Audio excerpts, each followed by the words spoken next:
This week we're tackling the rest of the mast refit. This includes new halyards. 2 years ago we purchased a hurricane-damaged boat with the dream of sailing her around the world. Together with our kids, we've been learning, laughing, and working to make this dream come true. This is the story of our adventures on a sailboat named Spoondrifter. That's right, she hadn't found that one. Todd and our friend Steve are removing the sheaves I spent the morning installing because we can't fish the halyards past them. Oops! Hey, we're back where we started. I don't know why you put those in so soon. Because he told me to. Alright, let's see how many things we can lose. Since these are $2 a piece, I can when you pull it backwards. You just need to go back about 2 inches, Todd. More? There, that's it. Rotate the wire towards me. Towards you? Yeah. Keep going.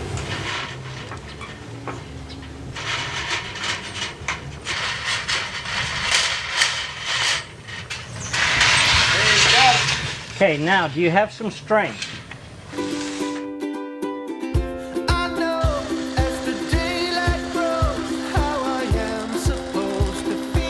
The hole Todd's drilling is for wiring the mast lights. We need to fish the wires out the PVC tube that they run in and into this new hole.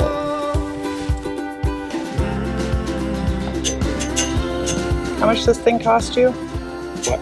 Oh, Fish tape? wire you're messing up. You just bend it straight again. On the end, it's being bent. It's $30.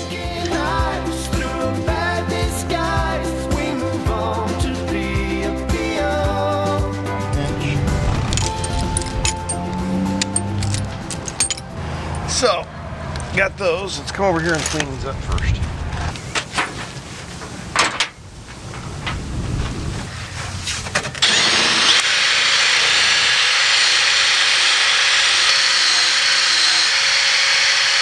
Okay.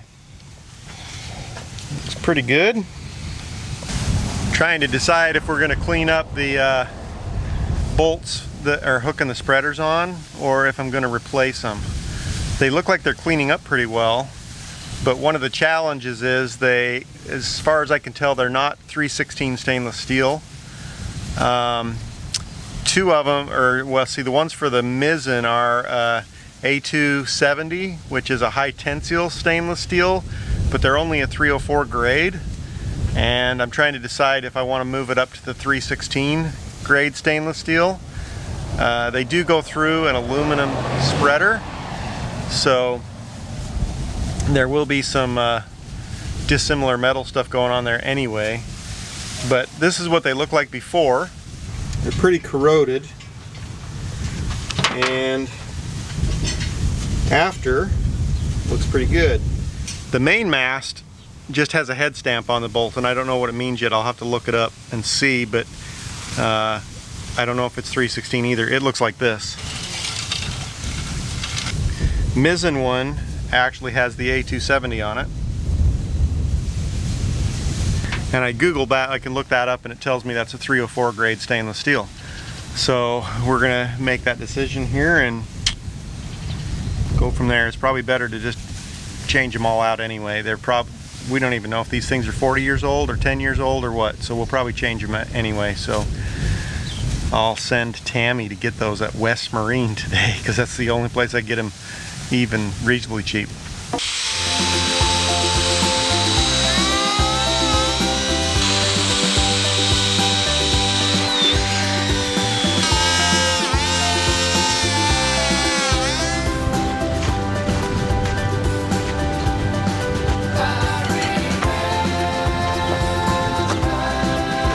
Getting it? Mm-hmm.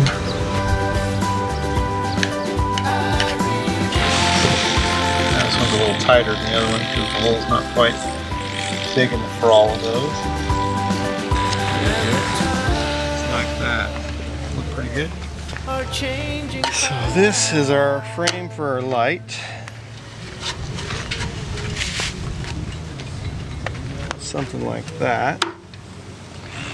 I need to draw a line on here if I can. Somewhere in there. Alright. Trying to line up the center of this mast with the rivet holes.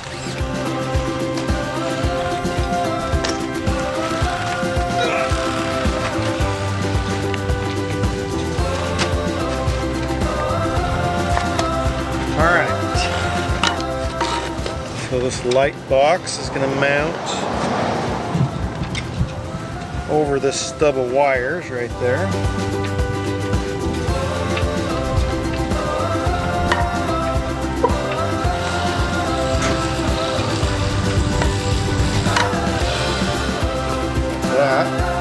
Todd fabricated this piece out of fiberglass and epoxy because the light that we purchased didn't have a profile that would easily attach to the mast securely.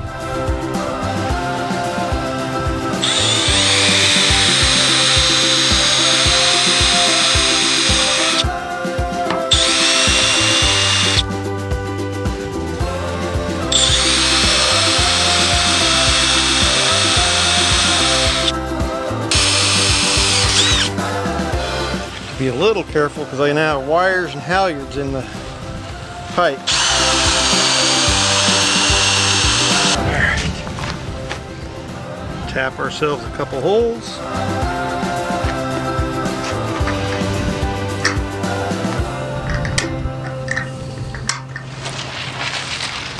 So, got those wired. Still need to get a grommet for right there. This is for the radar. If we end up using the one that we need to fix. The halyards in. Swivels. Halyards right there. All the halyards are in. All the spreaders are on. All the lights are wired. The whole shebang. So the main mast, we got the 3 halyards. And spreader lights. And we got the wiring going in there. We have our steaming light. I did 3 halyards, 1 there. 2 more down here. The anchor light on. Antenna. Hey man, we're like golden. We're like ready almost for the masts. I got to put the rigging on and they're ready to go up. That is freaking exciting. So we'll get them out of this boatyard, out of the ground out here where they're sitting out in front of the boat, you know.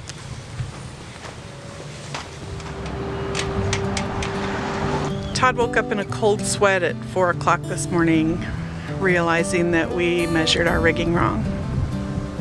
It's been 2 years since we did that, and we've learned a lot, and now as we're getting ready to reinstall it, and he's been reading about how to do that, he realized we made a grave error. We're here double checking, but it looks like we screwed up. We have no idea what that's going to cost us to replace.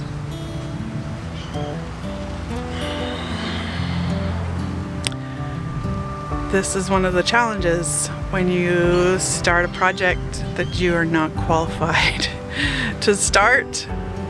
You know, it's a learning curve, but this is going to be an expensive oops. So, this is the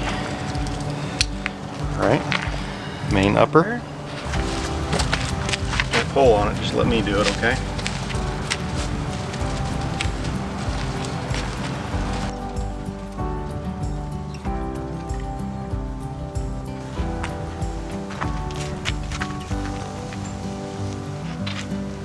This is like 2 feet shorter.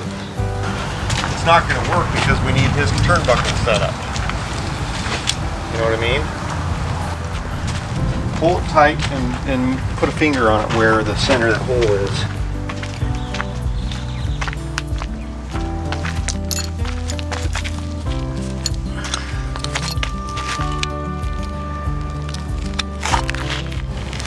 Got it? Yep.